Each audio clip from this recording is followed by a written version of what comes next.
up? What's up? Back with another episode of Nerdology.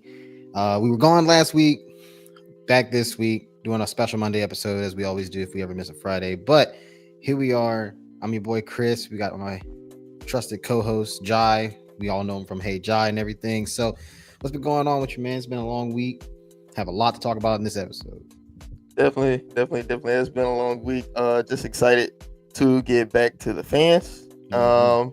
Break down some of this news and really get into it, man. We had some good stuff that I don't look forward to talking about. So. Of course, man. Of course. Like,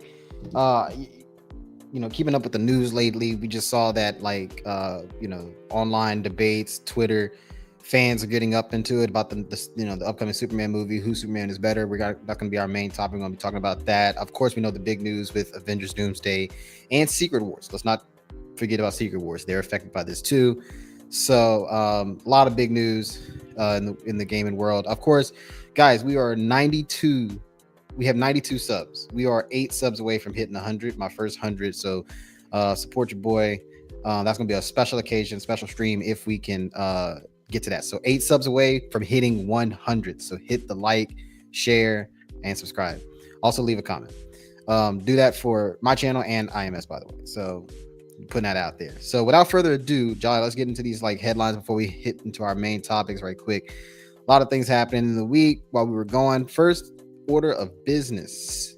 This is interesting. SAG sues Fortnite over the AI Darth Vader voice. This is something that I've actually been keeping up with. The AI Darth Vader voice was kind of cool. It was introduced as an NPC character in the game, and he sounds like James Earl Jones. Like it's James Earl Jones's voice. And of course, SAG, I don't know if you remember a couple years ago, they had the writer strike, right? Right. And so the writer strike, one of the things in the strike was that they didn't want AI to be able to like just take over and replicate people's voices and stuff like that. So they're not going to open up a whole can of worms there. So SAG is suing Fortnite over that. Thought that was a pretty interesting development. Although it's a pretty cool thing when you play in the game and you can hear James Earl Jones. So the use of AI, I know it was Bruce Willis. His family kind of authorized the rights to use his likeness, his voice, and things like that because he's has dementia, right. And so I can see a lot of people kind of giving their AI rights away, but I think it should be up to whoever owns it or whoever signs off on it, whether that's in this case, rest in peace James Earl Jones. He died last year, I believe. They did an episode about that. Go check that out. Yeah, so I think that decision possibly should have been left up to his family. But I see why SAG would sue. They are the union, essentially, for actors and, just to protect them from things like this. While it is cool for us fans to have that, to still kind of have his legacy live on and things like that. It's one of the cool things you can do with AI, but, just companies make sure that you get the rights over. Right. We're not trying to have a Terminator Judgment Day here. So it's cool, but yeah, no, this is the whole reason why we went on that strike in the first place. So yeah, like I get it. SAG's upset about that. So I don't expect it to stay around in the game for very much longer. Another big thing, Spider-Man Brand New Day is set to start filming in July. That's pretty big. We know that there's a lot of delays, especially like I said, we're gonna be talking about Avengers Doomsday coming up in the show. But like, how much are you reading into this? Set to start filming in July. I've seen a lot of news about it, and I honestly have no direction into what they're doing because I've seen. First thing that I saw was that, the first rumor that I saw before it was even announced as a Brand New Day, that this is supposed to be a movie to take place on what is going to be the perceived battle world, because that's supposed to be where Secret Wars is, right? The next thing we hear that it's supposed to be a street level Spider-Man movie.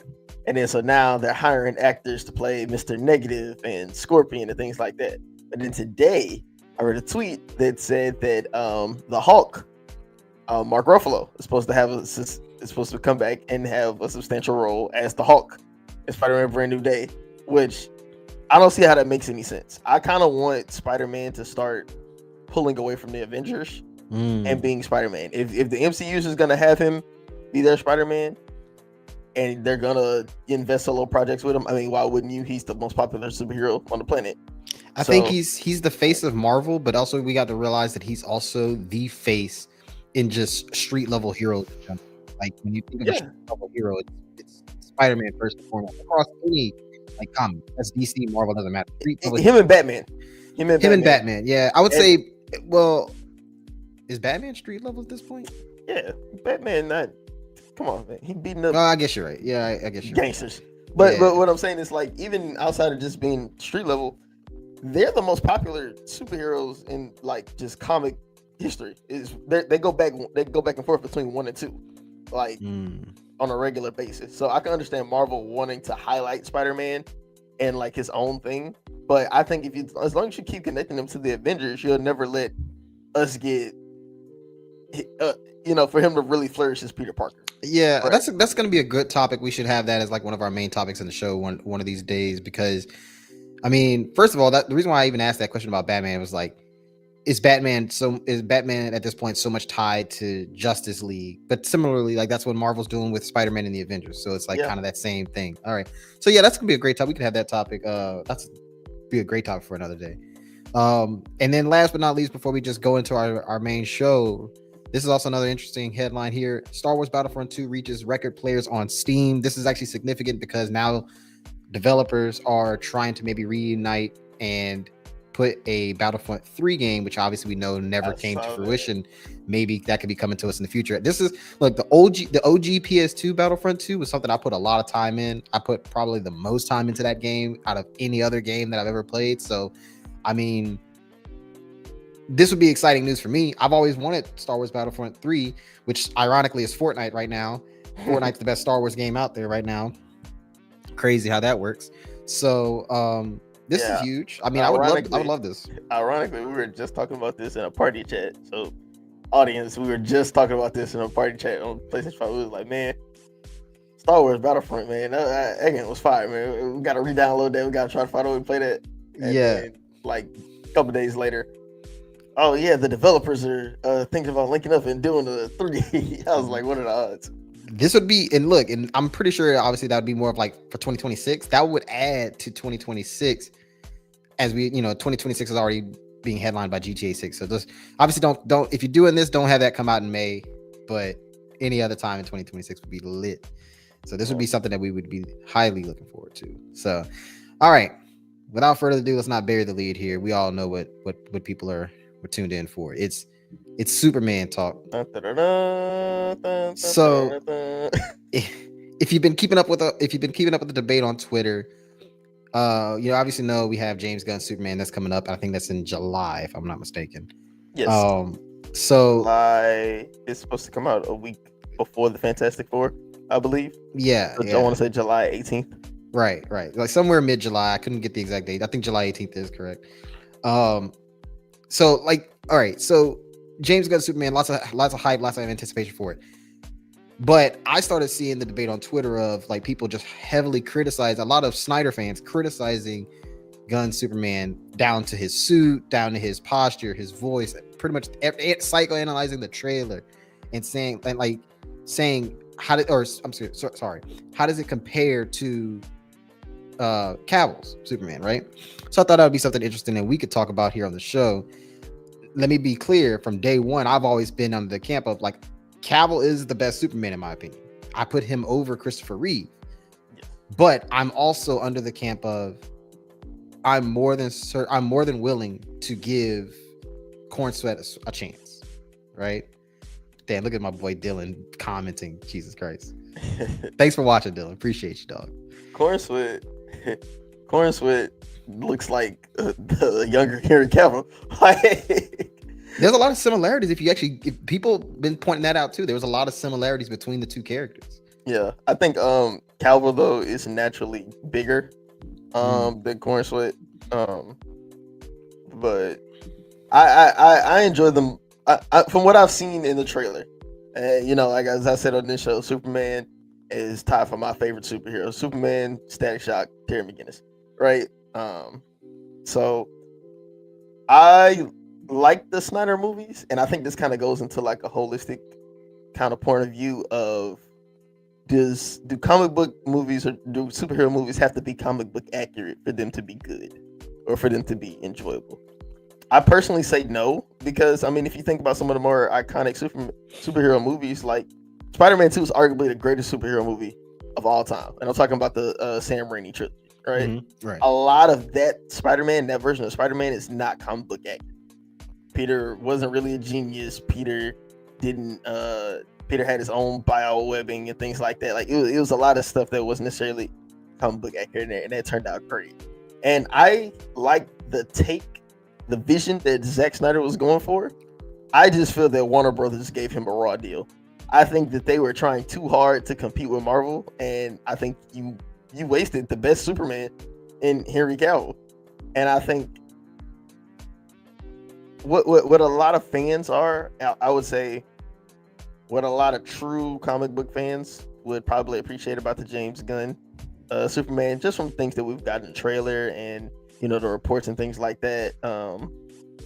I think they're going to appreciate that the Superman character, the Superman personality is going to be more comic book accurate, of him being the true savior, just of him being more human. Right. Yeah. Right. And I think with Snyder, it was a darker tone. It was a more serious, which whenever you're trying to compete with the MCU at the time, was family friendly. You had the clever jokes, the one-liners and things like that. You didn't get that in the Snyderverse. You got like a darker tone, which I actually didn't mind coming from a hero movie, because as we know, as comic book fans, as older comic book fans, older superhero fans, stuff like that, like this stuff can get to those places. And I did like the take of Cavill being his Superman was considered like, how is a god supposed to live amongst immortals? So a lot of his turmoil was existential. While in this case, it seems like that with Corenswet and James Gunn Superman is gonna be, from what we can see, how is Superman gonna learn how to be a hero as just a good guy? We in the trailer they had that scene of Lois Lane mock interviewing him, Mm-hmm. and he snapped, and then she was saying, you can see how it looks on the foreign authority. He said, I wasn't on any authority. I was just over there trying to do good, And I think that's like a totally different crisis of him not really understanding as much power as he has, versus when you have Cavill's, it's like, man, how do I try to be normal? And then in Corenswet's case is, hey, I'm a kid that, at least from the trailers, because we still got to see the movie, but at least from trailers and everything, is definitely that kid from Kansas who's getting his power. So a lot of what we saw in the Superman the animated series growing up as kids, a lot of the David Corenswet, not David Corenswet, the Christopher Reeves Supermans, the classic hero friendly, light, not necessarily lighthearted, but the guy that's gonna save the day. He's gonna be that Superman versus the dark kind of new take on Superman, which I wouldn't be mad at with the Snyderverse, but unfortunately the Snyderverse is over. Mm-hmm. Again, I think Warner Brothers just gave him a raw deal. My thing is like, obviously this is a stylistic debate, right? This is clearly a stylistic debate. It's more about how do you envision Superman in your mind. So right, like for me, like I said, I'm willing to give Corenswet and James Gunn Superman a chance. Obviously, I'm very open-minded to the movie. I'm excited for the movie, right? And I recognize just from the trailer and the approach that James Gunn is aiming for, is that he's going for that comic book accurate. Like the brighter colors, the trunks. The trunks. It's just and then deal. Like you even see that he has so much. He pays so much homage to the Christopher Reeves Superman, right? Like he has so much, even down to the symbol on the back of the cape, the yellow symbol on the back of the cape. Like that's obviously a tribute to Christopher Reeve in the comic books of old, right? So we see what James Gunn is kind of going for. He's trying to bring I don't want to say childish, but like the childlike aspect of comic books, the things that made us like comic books and superheroes as a kid, right? He's trying to bring that back. I'm down with that. Yeah. I like the grittiness of the Snyderverse. I liked, or at least Man of Steel, right? I don't think every Man movie of Steel. I would say that. Yeah, like I don't think every movie, obviously I don't want to, Man of Steel, I like the grittiness of it. It kind of felt like, I know it's different directors. Christopher Nolan directed the Batman Begins and the Dark Knight trilogy. Mhm. I always thought, you know how you mentioned Sam Raimi Spider-Man. I thought the Dark Knight is the greatest superhero film ever, and we could talk about that on the show one day. Yeah, But okay. what I loved about it is the relatability, the grittiness, how rooted into realism it was, and maybe that's just my personal style, right? So when I watched Man of Steel, I felt that same thing, kind of. I felt that same type of rootedness. Yeah. So, and to your point, like, it doesn't have to be comic book accurate to be enjoyable, because like Snyder's Superman was not the most comic book accurate. Think about all the things that he changed. He changed how the Fortress of Solitude looked. It was just basically a ship in Man of Steel. He changed the suit. He made it darker. He made Papa Kent died. Yeah, but he like dying in a twister when that scene alone gave us insight on Superman's background, how his dad in that movie wasn't ready for the world to know who he was or what he could do yet. So it was a powerful scene, and everything was still done beautifully. So I thought it was a good movie, and it was very enjoyable, and it fit the image of Superman that I have in my head. So when you're looking at the debate online, when you're seeing what people are saying, it just kind of seems a little shallow when people are like criticizing those who are more in favor of Corenswet Superman, because obviously that fits the image that they have in their head. You know what I mean? Yeah. Like Superman is in a way, Superman is supposed to be the hope. Like hope is his big thing, being the guy you can look up to. That's the reason why I think James Gunn is going for the more lighthearted, brighter, not as dark, not as catastrophic of stakes. You know what I mean? So all those things I think play a big role into what kind of Superman we're about to get. And it's not, and if you're thinking it's going to be anything, if you're trying to compare it to Snyder's Superman, then you're doing yourself a massive disservice, instead of just going into this knowing that it's a completely different approach to the character. Completely different approach, completely different take to the character. And it's like Superman originally was created in the 40s, right? Right. After World War II, he's supposed to be, for all intents and purposes, he's supposed to be the traditional American, but he's supposed to be a super American. He's supposed to stand for justice and truth, and all the things that they prophesize here, propaganda here. We'll go with that. Yeah, we'll go with that. And that's what he was supposed to represent. Coming out of a time or during a time that was a lot going on in the world, a lot of unrest and things like that, right? Right. And so he was supposed to look as a beacon of hope, always have a smile on his face, and just let everybody know, hey, I'm just like you. Anybody can be a hero, real after school specially, right? I think that with Snyder, and they've had comic iterations where Superman was darker. Snyder was attempting to adapt the Injustice storyline where Superman snapped and things like that, and you can see the buildup. I appreciate the buildup towards that, but I think with so much pressure to compete with Marvel, because for a lot of people, especially a lot of younger crowd or people who weren't really into comics or didn't grow up watching the superhero cartoons and things like that we had, like we grew up on the Justice League. Marvel was not outside of it. It was X-Men and X-Men. It was really just X-Men. That was like the only cartoon, right? X-Men and Spider-Man. Those are the only Marvel cartoons, which is what we grew up with. Everything else was Justice League. We had Justice League, Superman, Batman, Teen Titans, Green Lantern. Like Marvel had a few others that weren't as popular as those two, but yeah. And so it's like it didn't really hit until the MCU started to develop, and then it's like they retroactively did that. And so I think the DCEU, well, in Snyder's time, so much pressure to compete with the MCU that everybody was just like, hey, we just want that formula. And that's why we got a rush Justice League movie that, ended up having to have all these cuts and reshoots. That's why we got a corny Flash movie, with all those things. Like they were trying to catch up to that instead of trying to stay in their own lane and run their own race. Probably the best thing to come out of the Snyderverse was the rise of Harley Quinn and all the content that we got from that. But I would say Superman was the best to come out of it, from my personal opinion. Man of Steel. Man I of loved Steel was it. the best. I movie, loved I it. think. I hated Batman versus Superman, the Dawn of Justice. That was so unnecessary to do at that point in time.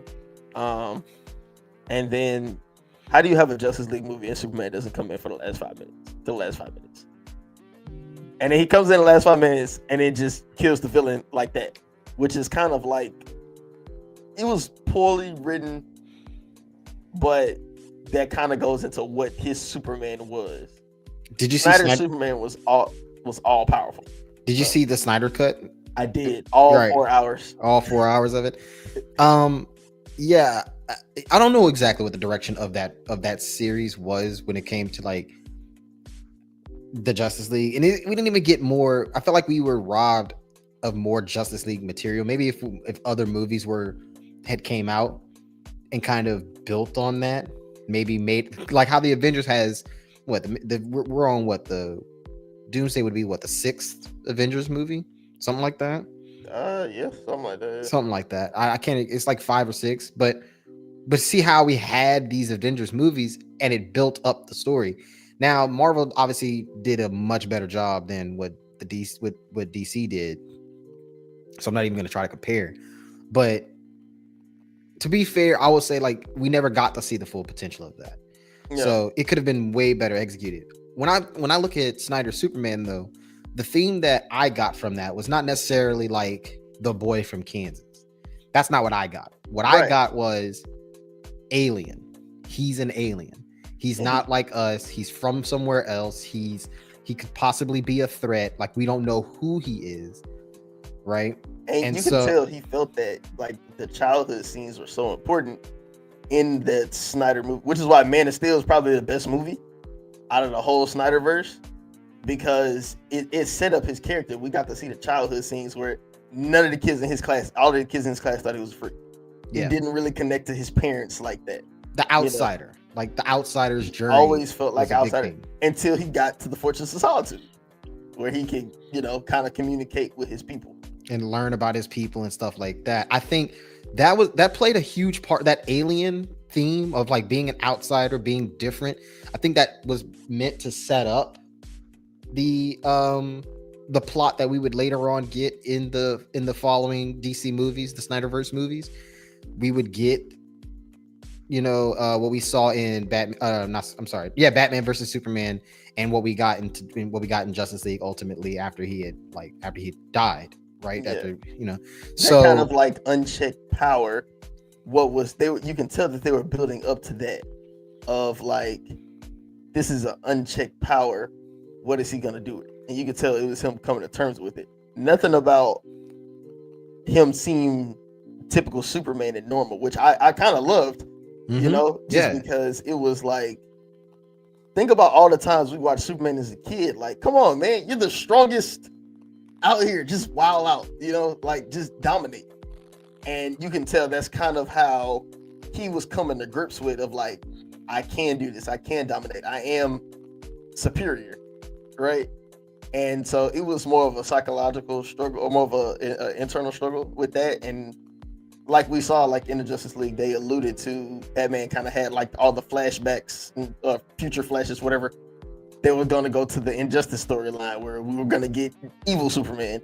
And so like, I really wish it could have manifested, honestly, but I'm not mad at, I with them even bringing in James Gunn as of all people to direct it, to be in charge of the new DCEU. James Gunn, audience, if you didn't know, he was over all the Guardians of the Galaxy movies. Mm-hmm. And so, those were like super lighthearted of the DC, of the Marvel movies. His protege, I can't remember the guy's name right now, but he was over Thor's Love and Thunder. So like his whole MO is be more lighthearted, family friendly. You can tell that him bringing in James Gunn was just trying to be to help them be in direct competition with the MCU. And I my thing also, going back to the themes of like Snyder Superman versus Gunn Superman, I think the unchecked power is seen kind of in both, right? And of course, we have multiple movies with Snyder Superman. We only have like a couple trailers with Gunn Superman, so I mean, it's not the ultimate fair comparison, but the unchecked power element is there. If you remember in the second trailer, he's talking about how I stopped the war, right? He's talking about I saved lives and that, and he's being interviewed and grilled by Lois Lane because I mean, if Superman was a real character, we'd all have that question. Well, what if he turns bad? What if he goes rogue? We all had that. Who's gonna stop him? Who's gonna stop him, right? So, with that being said, I think the difference between the two themes is we have an internal struggle of unchecked power, and we have an external struggle of unchecked power. In Snyder Superman, from what I got from it was he's coming to terms of I'm an outsider. I'm different from everybody else. I don't know much about my background, my people. Who am I? What am I? He comes to terms with that as the movie goes along. Whereas I think in this movie, I think what Gunn's kind of going for here is that he knows who he is. He knows what he is. He knows where he comes from. All that's already been checked and established. And now he's embracing the superhero role, but maybe humanity is not embracing him back. I'll say this of your point. He knows where he knows who he is. He knows where he comes from. But I think how he views of who he is and where he comes from is a kid from Kansas. That's the vibe that I get. I get that same too. I get that's the vibe I get from James Gunn thing. He's like, I'm just a kid from Kansas trying to do right. Whereas in Snyder, like you said, even though he doesn't know where he comes from, he knows that he's not like y'all. He doesn't want to be in that. He doesn't want to be a part of that because that part never accepted him. Right. You know, the humanity never accepted him. So I would have loved to see, and I know that James Gunn has it coming up, a Supergirl movie that's like on the slate of the DCEU movies. I think Supergirl would have been perfect for Snyder Superman because Supergirl's story is that she actually grew up a little bit on Krypton, so she knows. I think that would have been perfect to try to have like a Supergirl movie. That would have been better than having Batman come in. Have Supergirl come in and have him kind of learn about what's going on in Krypton. That's an interesting take. I never thought of it that way. I think Supergirl is a character that we definitely should like. I'm excited to see what James Gunn does with Supergirl because I feel like we don't show her a lot of love as a character. And you're right. She grew up. She had time on Krypton. I think she's Kyle's cousin. She is. Yeah. She is. She grew up in. So the original story was that her family was from. It was on Krypton, but she was from the city of Kandor, which ended up being the city that got shrunken down to a bottle. It's a whole different thing. And then they were beefing at first, and then she kind of got her memory back. Brainiac manipulated her. Yeah, it was a whole thing. But thing. And she's supposedly stronger than Superman in some iterations, but that's neither here nor there. I mean, I feel like that would make sense. I mean, if you think about it, if she grew up on Krypton, why would she not be? You know, so that would make sense. But also, I also know that some people, Superman's just a fan favorite, so of course. But, yeah, of course. But minor thing here though is, what do you think about like people criticizing the suit? I like the take that Snyder had on his suit. It's cool, darker colors, slick. You know, slick. Had the little wrist things. Yeah, that was dope. That was dope. It was cool, but can't beat the classics. The only thing I don't like about James Gunn's suit, I don't like, and I didn't like it on Reeves either. I hate that S. The on the front? The sharp S that looks like a fat S, almost like a Z. I hate that. I like the slick symbol. I liked it's a little different. There's a lot of subtle differences, but I think like Christopher Reeve's symbol was a lot better. I think it was just more, that one was like really comic book accurate. Like that was pretty much how it looked in the earlier days. I think Snyder's symbol kind of resembled like the older days, like the World War II symbol, kind of like if you look, there's a lot of similarities in that one. So this one seems unique to me. Like the new one seems pretty like innovative. Like this is something I've not seen it before. I've never seen it that like blocky. Yeah, like I've never seen it that way. And so I don't care for it. That's from the All-Star Superman comics, and I didn't read those, but I just did a little bit of research on, because that's supposedly the Superman that's supposed to be adapted. So that's around like the All-Star Superman comics. I just don't like that. That's just a personal thing. But I love that they brought the trunks back. I do like if you're gonna be comic book accurate, be comic book accurate. If you want to be the symbol of hope, I like that his suit is bright. I like that. I like this bright. I do like the boots. You know, that scene where he's putting on his boots and they got like the big starfish thing shooting the blast right there. It's like he's just getting ready to go to work. You know, I love the symbol on the cape. I like that it's yellow and not like gold, but like actually yellow. Yeah, bright yellow. I just don't like this. That's just me. I know people were criticizing about like how baggy it looks. To me, this might be semantics here. Like this might be kind of like choosing words, but it's the difference between a suit and what I would like kind of classify as like a uniform. You know, James Gunn's suit it feels like a uniform more than a suit. Yeah, but that's semantics. I get that. That's semantics. I think they're probably going to CGI him just to fill it out a little bit, but that's also kind of like just not big enough. Like Henry Cavill was like swole, 6'4", huge. Like so anything would have looked tight on Henry Cavill. So that was just gonna always be the case with him. It's just a different, you know. Bad. Corenswet, he tried to put on weight. Like I seen him. I seen how he looked before, and like earlier in different roles, and then versus how he looked in the Superman audition. And so you know he tried, but I mean some people got different people really were up in arms about this. Like this was a big deal. Like people were saying how the suit looked goofy, and all this plays back into. Again, how do you view Superman? Like we view Henry Cavill as Superman, I think mainly because he did look the part. The dude looked like a superhero. He looked like somebody pulled him out of a comic book. Right. You know, so in terms of like a figure, like the man who embodies the character, Henry Cavill, I thought was that guy. He looked the part. I thought he acted the part. You know, he had the posture, he had the mannerisms that go along with somebody of Superman's stature. And again, we don't know. We haven't seen the movie hasn't come out yet, so we don't know how Corenswet will. Hot take. You know, I think Corenswet would be a better Clark Kent than Henry Cavill was.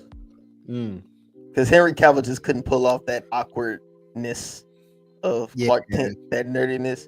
And I think Corenswet might be able to pull that off better. Let's expand the conversation a little bit. Okay. Let's go into, because it really boils down to what you want, the comic book accurate versus not, you know. And we kind of talked about it. You just talked about it. Henry Cavill felt like Superman, like a comic book blueprint prototype for Superman, but his story was not at all. Right. So do you think that it's more important that we get that more so reflected through the character or through the story? I will always side with doing it through the character. I always thought the character is what resonates with audiences, not necessarily a story, right? The story will write itself if the characters are good enough. That's how I've always looked at it. So that's why I thought Henry Cavill Superman to me was the best, because I thought how he embodied the character, like how he, like, you're right. It wasn't a Clark Kent movie though. It was a Superman movie. All right. This movie with James Gunn could be a Clark Kent movie. We could see more of that side of him. I'm hoping to see a lot more of Clark Kent. I don't think we actually saw enough Clark Kent. You know, at the Man of Steel, he didn't even go work at the newspaper until the end of the movie. Yeah. Right.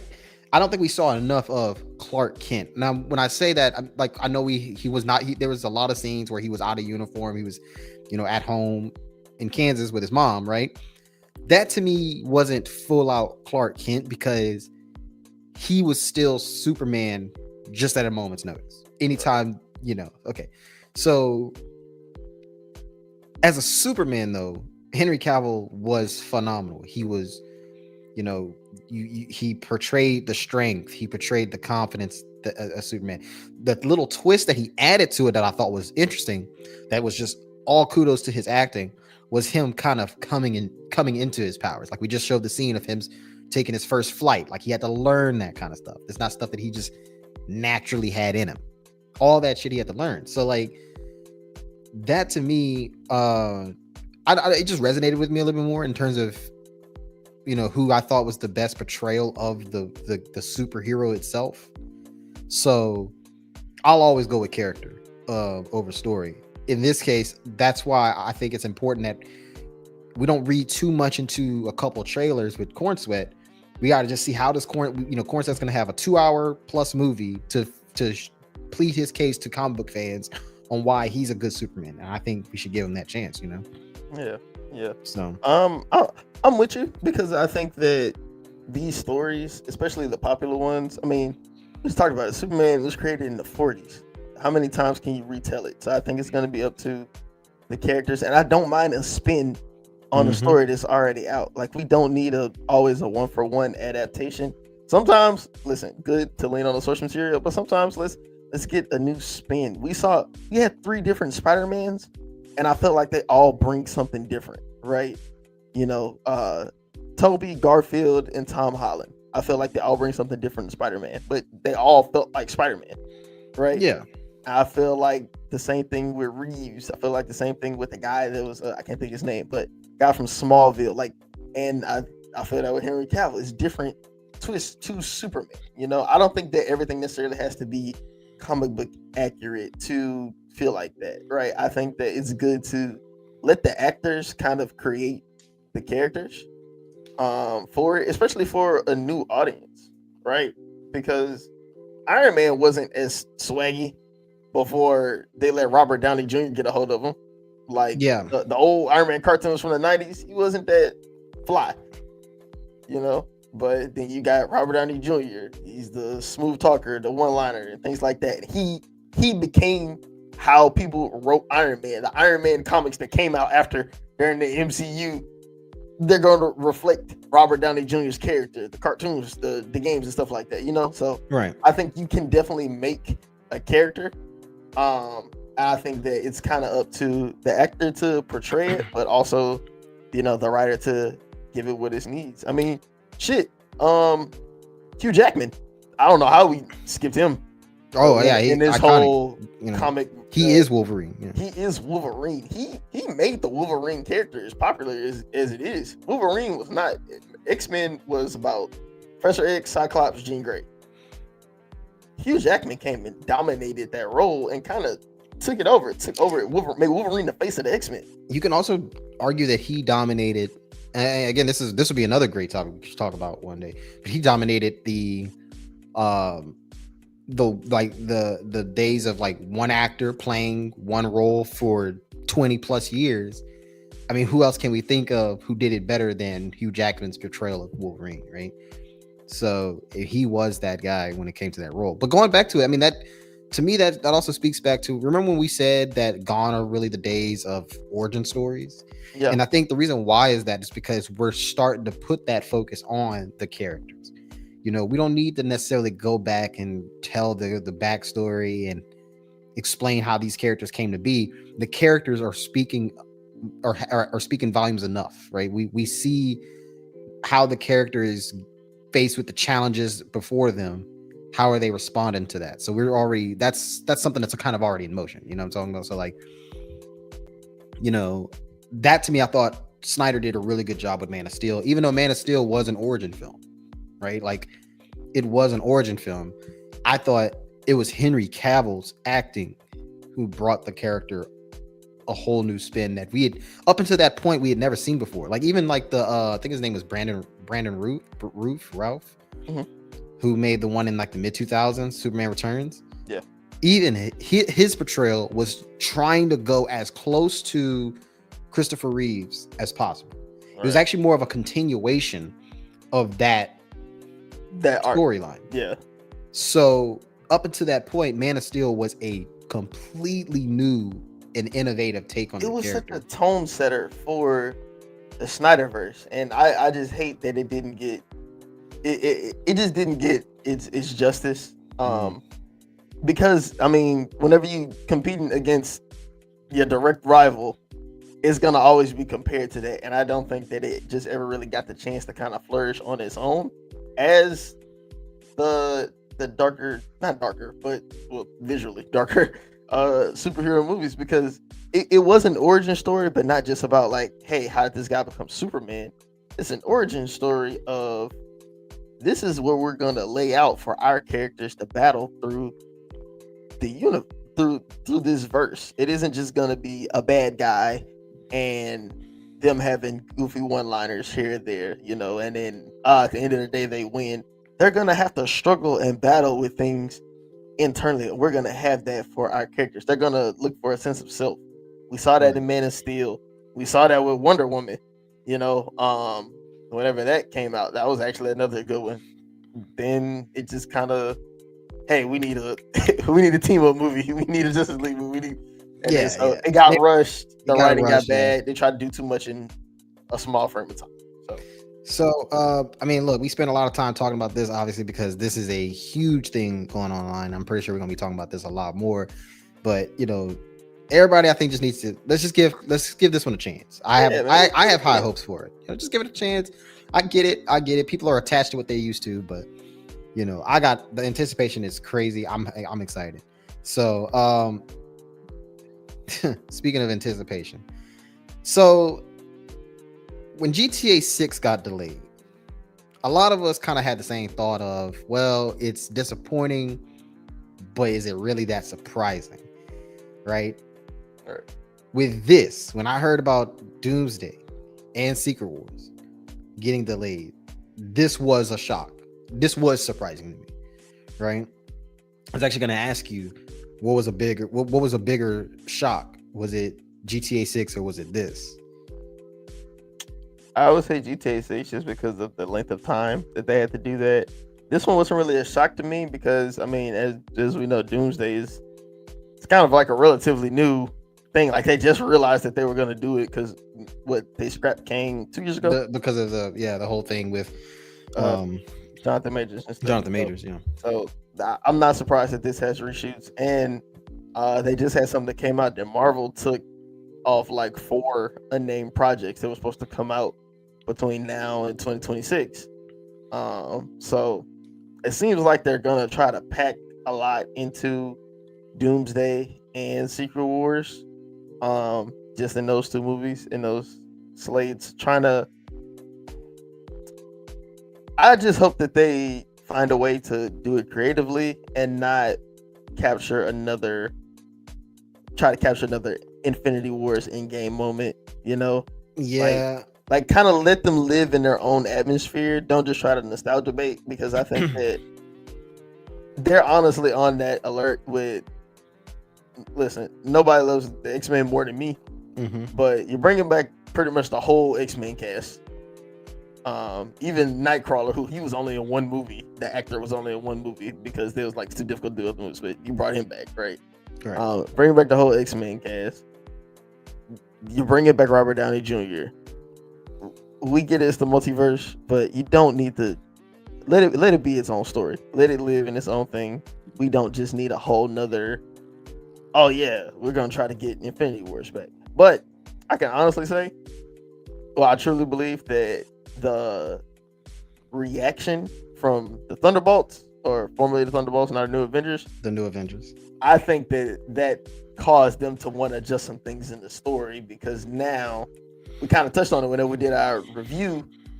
How are they going to answer for some of the stuff that happened like in between? Like what's going on with with Captain America Falcon, his Avengers team. What's going on with that? The beef with that. What's happening at the stuff like on world that's in between that, Right. And so I think they're gonna try to answer some of those questions in the middle of it. So yeah, no, I'm not surprised it got delayed. I think they're gonna try to just add more stuff into it. I think whatever response that we get out of the Ironheart series that's supposed to come out soon, is gonna have an effect on that as well. So yeah, I'm not too mad at it. Interesting enough, though, we're getting another Barbenheimer moment. I don't know if you remember, but about 2-3 years ago, whenever Oppenheimer came out, it was released the same weekend as Barbie, the Barbie movie, and so it became like just a massive thing. Well, Dune is supposed to come out. The Dune movie is supposed to come out, and now the new Avengers Doomsday date. So now they're calling it Doomsday, and so Okay, that's dope. I like that. That's dope.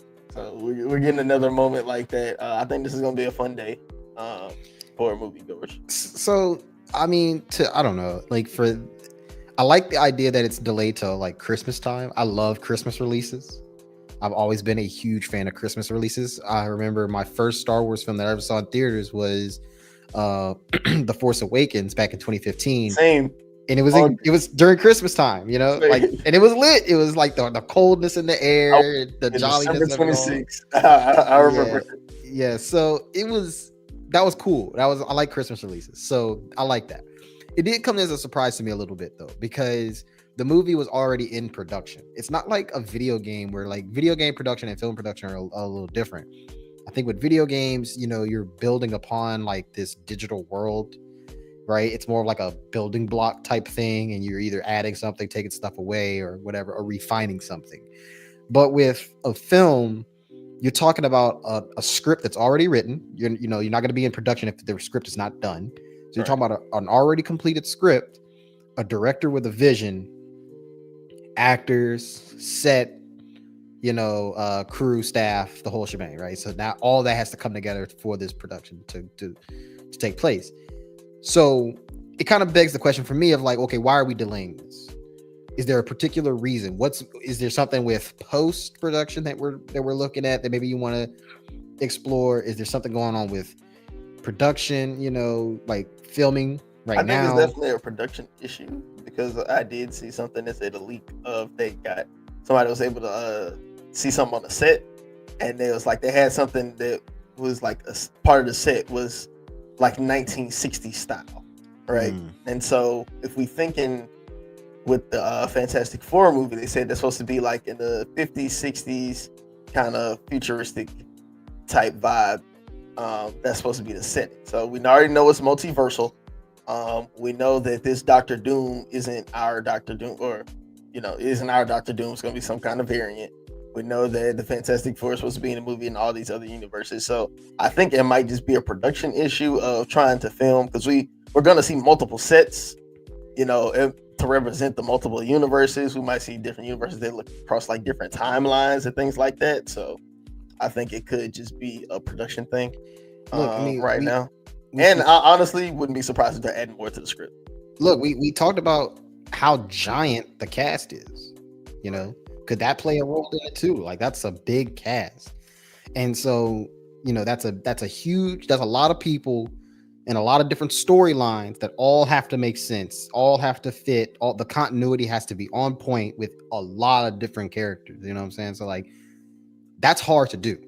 Like, that's really, really hard to do. So I understand if the delay comes from the mindset of, we got to make sure we get all of this correct. The continuity has to be on point. Every character's story arc has to make sense and like push the narrative to whatever we're building up to. So I mean, if that's the case, I understand it. I just don't know why, like, what exactly is the delay, right? Like, I don't think so. And you got to think, they're wrapping up not just a saga, but they essentially are wrapping up an era of how they're going to portray and do these movies, right? They said of how they're going to do projects in the future. We're going to see multiple different casts. There's going to be an emphasis. They got the rights to the X-Men, the Fantastic Four. I can see that, clearly those guys are going to be the one taking emphasis of the next Marvel projects, the next slates of Marvel projects outside of the ones that came from the Avengers era. So you have to wrap something up as well as establish something brand new in these next two movies. You have everybody and their mama in the cast invite. I think they sent me something in the bill. Come go in there at this point. So let me ask you this then. How pivotal do you think these movies are? I'm talking about Doomsday and Secret Wars to the Marvel franchise. I think Secret Wars, more than anything, is going to be the most pivotal, just because it's gonna how it ends is supposed to lay the foundation. So, and then I kind of talked about this before. The Secret Wars comics that came out in 2015 essentially reset the comic universe for Marvel. It had essentially Avengers versus X-Men on Battle World, and then the whole universe collapsed, and then it came out as a new universe with all these different characters in different spots. That's where we got Miles Morales coming in, and it basically created the Ultimate Universe, right? And I think they're going to be looking at something similar here. Of okay, these are all going to be new people. So I think Doomsday is going to kind of just lay the foundation of it. But I guess to answer your question succinctly, both of them together are going to be the last time you're going to be able to pay homage to a lot of characters, a lot of fans, and it's also going to be how are you going to set the tone for your next slate of movies? Why should we trust you in this next arc? Because honestly, after Endgame, Marvel hasn't done anything to really justify you giving them your money. Yeah, up until what I thought was Thunderbolts or New Avengers. Thunderbolts, yeah, the Thunderbolts, New Avengers. But I mean, everything else has either been like nostalgia bait or just brand loyalty at this point. Yeah. We went to go see Spider-Man. What was it? No Way Home, Far From Home, the last one. Yeah, I think it was No Way Home. No Way Home. Yeah, we went to go see Spider-Man No Way Home because guess what? They brought in all our faves. We wanted to see Tobey and Andrew Garfield again, right? But outside of that, there's been almost no Marvel thing that I really been anticipated for. They fumbled the bag with She-Hulk. We didn't get a Hulk movie at all. Well, I guess you could say Captain America was a Hulk movie, but it just didn't have the Hulk in it. So yeah. So I mean, it's just a lot that I think that they really fumbled with. They I don't know. They've just been disappointing. So they have the good cast. They have the great cast. They have great directors in the Russo brothers. You got all the tools to be great. To close it out right. I think it's going to be important for them. I think it's pivotal simply because of how big the cast the cast size, like how big the cast is, and all the people that they're bringing in. Whether obviously we talked about this was a few episodes back. We talked about the older characters that like the Patrick Stewarts that they're bringing in, the Sir Ian McKellen. So we're seeing the how deep the cast is, how big the cast is, and to what you said, the Russo brothers coming in to direct the films, and we know what their reputation is and what they've staked their whole claim on, which was the past Avengers movies that they've worked on, Civil War that they worked on, Winter Soldier, I want to say. So we had I think it's pivotal because of the magnitude of the cast and who you have spearheading the project. All right, and the reason why like all of that comes into play is because it raises our expectations, it raises our hype levels. Now all of a sudden we have directors with a proven track record. We have fan favorite cast members, fan favorite characters, brand new characters from the Thunderbolts that like got us invested because of Thunderbolts. Now they're making a return, obviously. So there's a lot at stake when it comes to just reaching fans at this point. And so maybe the delay is good. Maybe this is what they need to make sure, like I said, continuity's on point.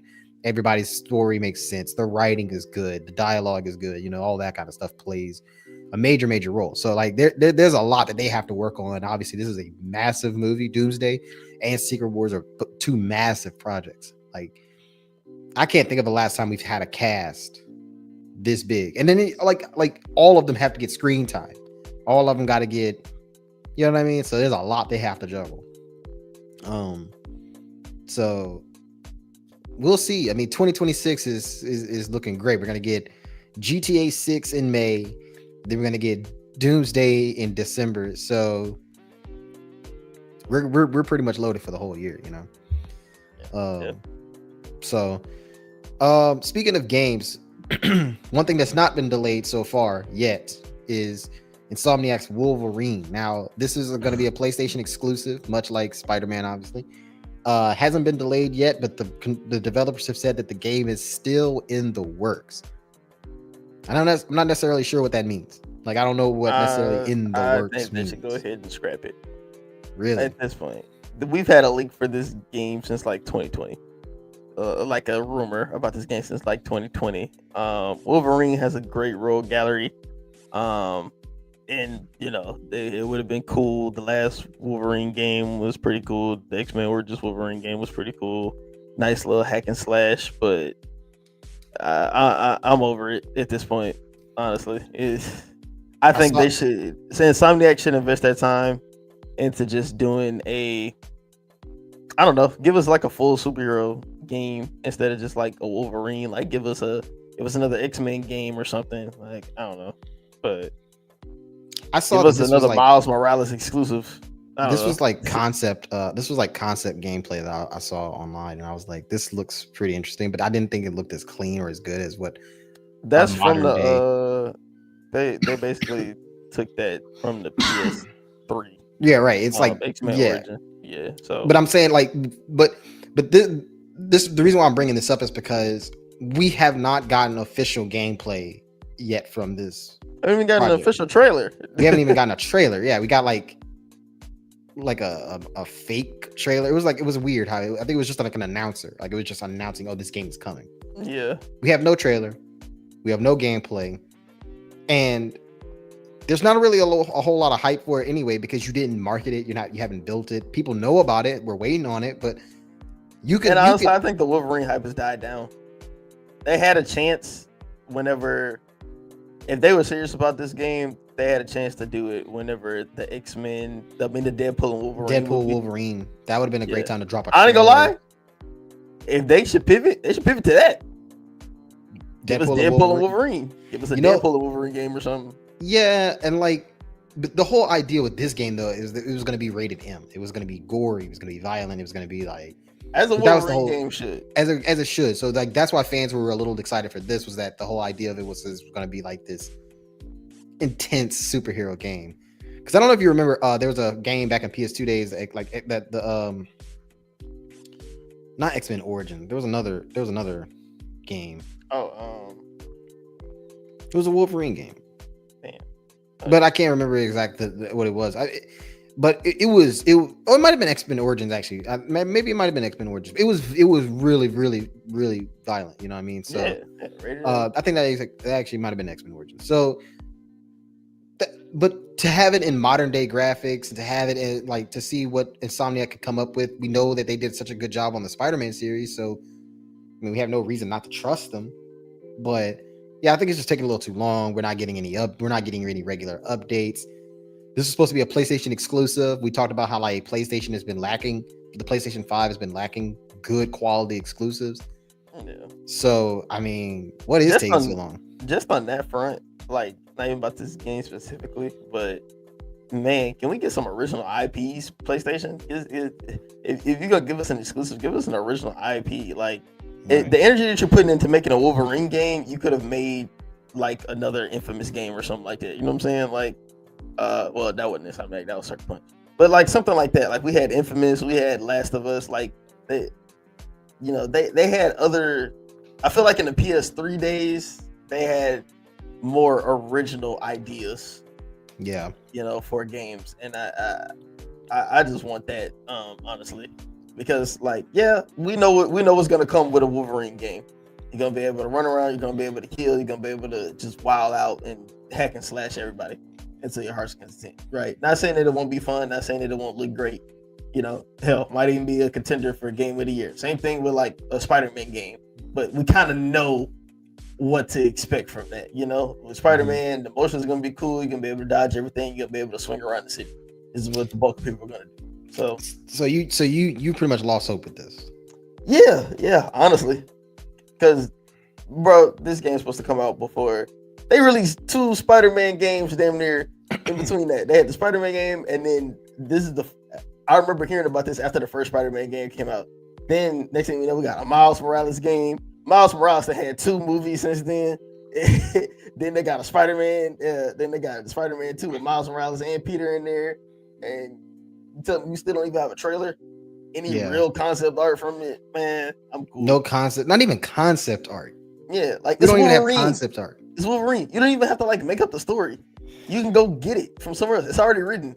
So, and like, I want to know like what story we diving into. Are we going more towards like the Wolverine or Logan? You know, like what are we working with here? I think that they just don't have the back end behind it. I think they have a plan. Yeah, I don't think they have a plan. I think they was just trying to get by riding the Spider-Man high, but nah. And this kind of eliminates the whole idea of making like a gaming Marvel's universe, like an MGU or whatever, like how we talked about that before. Yeah, just kind of mix it a little bit, because it's like the only thing that you can get out there is Spider-Man. You've had time to get Wolverine out, and and we haven't even had any regular updates. I don't think people would have a problem necessarily with like the game taking long. Clearly, we're waiting on GTA 6 still. I think we don't have regular updates, and the thing is that I'm not sure if Insomniac Games is on the same level as Rockstar, to where they can just kind of leave fans in limbo and just drop here and there. Right. Do they have that cachet like how Rockstar does? I'm not sure they do. So I don't believe they do. I don't think they do. So if this game is still in the works, as the developers are telling us, if this game is still in the works, let's get something. Let's get a trailer. It could be a 45 second to a minute trailer. Let's get something on this game that's tell us screenshots, concept statements art about the game. What's the something we can talk about? Like something that we can. Honestly, there's really not much to even talk about with this. Like, we know nothing. We don't even know we don't have a release date. We don't have who are the, other than Wolverine, what characters are in there? Will we see Sabretooth? Will we see, will we see any of the other X-Men? What's the gameplay gonna be like? What's the, we know almost nothing about this game. All right. So we need updates. So we're gonna round it out there. We have just, a lot's been going on. We have so much still to look forward to, and I'm pretty sure at some point in time we're gonna touch on GTA 6 again as we learn more updates about that. Quick question: do you think we're gonna get like another trailer for GTA 6 in between now and when it comes out? Yeah, we're officially a year away, by the way. Officially 1 year away. For sure. I think we'll definitely get another trailer. I think what we're gonna get, maybe not a trailer, but I think we're gonna probably get gameplay. Yeah, I think that's the next step. I think we definitely need gameplay from GTA 6. Yeah, we'll talk about all of that. Look, and I think next week, we're gonna dive more into. I kind of want to dive more a little bit. Maybe not spend as much time on it, but the Superman debate. We're gonna talk about how. I think we should talk about like what's next for this James Gunn DC universe, and kind of like how does Corenswet Superman fit into that? Are we looking forward to a Justice League? They did just release some information on Peacemaker, so we can talk a little bit more about that as well, and how it's going to actually tie in to Superman. So, right. So, there's so much that we have so much to look forward to, so much discussions. Like I said, leave a like, comment, subscribe to the channel, obviously. Before we wrap up, though, lots of stuff coming up in the IMS production studios. Jai, you wanted to talk about that real quick? Absolutely, yes. So, it's basketball season, not just men's basketball, postseason, but WNBA started as well. So we're gonna get our hot takes on that. A lot that were going on with that. Hey, Jai, making a return, got a nice monologue episode in the tuck. It was actually at the time this live. I actually recorded it earlier today, so excited to get that out to y'all. So should be coming up soon this week. Check it out, IMS Studios at youtube.com, and follow us on Instagram at IMS Productions 2020. Man, so yeah, follow your boy. Follow our boy Just in Time Sports too if you're a sports head. Man, we lots of great content in the IMS family. Check us out. Follow IMS. Follow CL Smooth.